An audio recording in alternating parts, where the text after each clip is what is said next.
Assalamualaikum warahmatullahi wabarakatuh. Selamat pagi teman-teman. Di sini kita akan melanjutkan materi tentang prinsip-prinsip tata letak dalam desain grafis di mata pelajaran dasar desain grafis.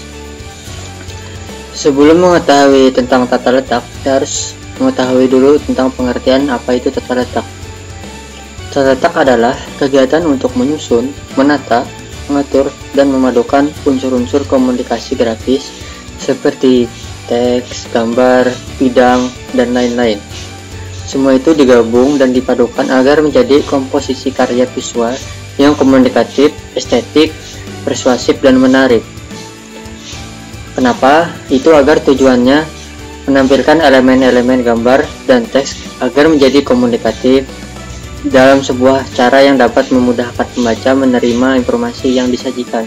Jadi, tujuan tata letak adalah menggabungkan elemen gambar dan teks agar menjadi lebih komunikatif dan mudah diterima oleh para pembaca. Selanjutnya yaitu teori tata letak.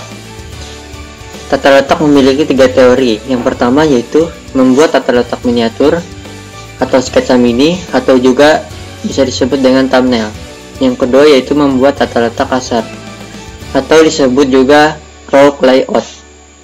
Yang ketiga yaitu membuat tata letak komprehensif atau lengkap. Nah, tata letak yang pertama yaitu membuat tata letak miniatur atau sketsa mini. Ini adalah tahapan perancangan dalam menentukan komposisi unsur-unsur yang akan ditetapkan. Visualisasinya masih berupa sketsa kolom teks dan kolom gambar. Jadi intinya tata letak miniatur ini adalah masih berbentuk sketsa. Yang kedua yaitu membuat tata letak kasar atau rough layout. Ini adalah tahapan perancangan yang sudah berwujud gambar dan teks, bukan lagi berbentuk sketsa. Yang ketiga yaitu membuat tata letak komprehensif atau tata letak lengkap. Ini adalah tahapan di mana perancangan keseluruhan unsur sudah disusun dengan baik dan teratur, sudah final dan siap dicetak. Jadi tata letak komprehensif ini adalah di mana kita sudah selesai menyusun dan menggabungkan dan semuanya itu sudah siap untuk dicetak. Selanjutnya yaitu aplikasi pengolah tata letak. Di sini ada 3 aplikasi untuk mengolah tata letak. Yang pertama yaitu Adobe Illustrator yang di tengah ini, yang kedua yaitu ada Photoshop yang di atas ini, dan yang ketiga yaitu CorelDRAW. Program ini biasanya digunakan untuk keperluan pembuatan pamflet, brosur, spanduk, poster, dan lain-lainnya. Selanjutnya kita masuk di prinsip-prinsip tata letak. Dalam sebuah desain grafis terdapat 6 prinsip yang berhubungan dan dapat membantu menunjukkan bagaimana penggunaan elemen atau bagian dalam mendesain. Prinsip desain juga membantu dalam mencampurkan elemen atau sebagian elemen dari sebuah desain ke tempat yang lebih baik, sehingga mendesain akan mudah dan dapat menghasilkan desain layout yang baik. Nah, prinsip yang pertama yaitu keseimbangan atau proportion. Ini merupakan perbandingan ukuran yang digunakan untuk menentukan perbandingan yang dianggap tepat antara panjang, lebar, antara bagian dengan bagian lain atau bagian dengan unsur secara keseluruhan. Ini adalah sebuah perbandingan secara sistematik pada sebuah bidang yang ada. Nah, seperti gambar di samping ini menentukan perbandingan yang dianggap tepat antara panjang dengan lebar, antara bagian atau bagian lainnya. Inilah yang disebut dengan keseimbangan proportion. Yang kedua yaitu keseimbangan balance. Keseimbangan balance adalah di mana keseluruhan komponen-komponen desain harus tampil seimbang, tidak berat sebelah. Desainer harus memadukan keseimbangan antara tulisan, warna, ataupun gambar, sehingga tidak muncul kesan berat sebelah. Dalam keseimbangan ada 2 metode dalam menciptakan sebuah prinsip keseimbangan atau balance. Yang pertama yaitu keseimbangan simetris, bisa juga disebut dengan formal balance. Ini mempunyai elemen yang sama bobotnya pada 2 sisi dari garis vertikal. Yang kedua yaitu keseimbangan asimetris atau informal balance. Ini adalah keseimbangan yang susunan unsur-unsurnya pada tiap sisi ditempatkan berbeda, namun memberikan kesan yang seimbang. Dapat kita lihat di gambar di samping ini. Gambar pertama ini adalah keseimbangan simetris. Dia memiliki bobot yang sama pada dua sisi. Ini disebut dengan keseimbangan simetris. Pada gambar yang kedua ini, dia memiliki keseimbangan asimetris.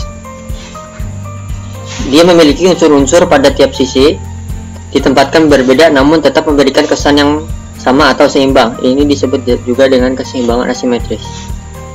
Selanjutnya, yang ketiga yaitu prinsip irama atau ritme. Ini merupakan pola tata letak atau layout yang dibuat dengan melakukan pengulangan unsur-unsur tata letak secara teratur agar menciptakan kesan yang menarik. Irama menyebabkan kita dapat merasakan adanya pergerakan, getaran, atau perpindahan dari unsur satu ke unsur lainnya. Irama visual tersebut dapat berupa repetisi maupun variasi. Repetisi adalah irama yang dibuat dengan pengulangan unsur visual yang teratur, tenang, dan tetap konsisten. Sedangkan variasi adalah pengulangan unsur visual yang disertai perubahan bentuk, ukuran, dan warna. Dan irama diciptakan dengan tujuan tertentu, misalnya untuk membuat kesan teratur, dapat diciptakan dengan repetisi. Sedangkan variasi untuk menciptakan kesan dinamis dan atraktif. Dengan adanya irama atau pengulangan, dapat mengajak mata pemirsa untuk mengikuti arah gerakan yang terjadi pada sebuah karya visual. Dapat dilihat dari gambar di samping ini, dia terdapat pengulangan unsur dalam tata letak sehingga menciptakan kesan yang menarik. Ini disebut dengan irama atau ritme. Yang keempat yaitu kontras. Dalam menyampaikan informasi perlu disusun berdasarkan prioritas, sehingga akan muncul informasi mana yang paling penting dan perlu ditonjolkan. Tujuan utama dalam penerapan prinsip kontras ini adalah untuk memberikan penekanan atau empasis, yaitu untuk mengarahkan para pembaca pada suatu yang ditonjolkan. Seperti gambar di samping ini, payung ini memiliki kontras daripada gambar yang lainnya, sehingga pandangan para pembaca tertuju pada payung yang warna kuning ini. Selanjutnya, yang kelima yaitu prinsip kesatuan atau unity. Ini merupakan salah satu prinsip yang menekankan pada keselarasan dari unsur-unsur yang disusun. Desain bisa dikatakan menyatu apabila secara keseluruhan tampak harmonis. Dengan adanya kesatuan itulah unsur-unsur di dalamnya akan saling mendukung dan melengkapi, sehingga diperoleh fokus sesuai tujuan yang diinginkan. Nah, seperti gambar yang di samping ini, dia memiliki prinsip yang menekankan pada keselarasan dari unsur-unsur yang disusun, sehingga dapat dikatakan menyatu apabila keseluruhan itu tampak harmonis. Yang keenam yaitu prinsip keselarasan atau harmoni. Prinsip keselarasan merupakan prinsip desain yang diartikan sebagai keteraturan tatanan di antara bagian-bagian suatu karya. Keselarasan dalam desain merupakan pembentukan unsur-unsur keseimbangan, keteraturan, kesatuan, dan perpaduan yang masing-masing saling mengisi dan menimbang. Nah, gambar di samping ini memiliki keteraturan tatanan, keselarasan, unsur-unsur yang seimbang. Dia memiliki gambar yang seimbang dan perpaduan masing-masing saling mengisi sehingga enak untuk dipandang. Ini adalah prinsip-prinsip keselarasan atau harmoni. Mungkin itu materi yang telah disampaikan. Semoga bermanfaat untuk teman-teman semua. Mohon dipelajari lagi tentang prinsip-prinsip tata letak atau layout.